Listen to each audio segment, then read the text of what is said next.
সবকিছু তো বোঝালাম, এখন হয়তো বুঝতে পারছো যে তোমার প্রমোশনটা না হওয়ার রিজন। জি স্যার, আমি এখন বুঝতে পেরেছি।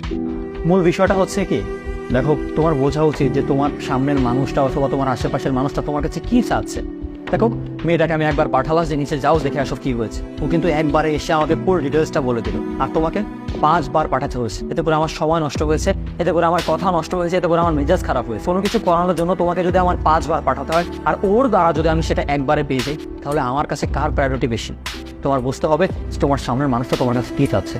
That's it. জি স্যার, আমি আমার ভুলটা বুঝতে পেরেছি। এখন থেকে আমি ব্যাপারগুলো খেয়াল রাখবো। ঠিক আছে, এরপর থেকে যদি মাথায় রাখো, আমিও তোমার বিষয়টা মাথায় রাখবো। যাও, নিজে নিজে কাজ করো।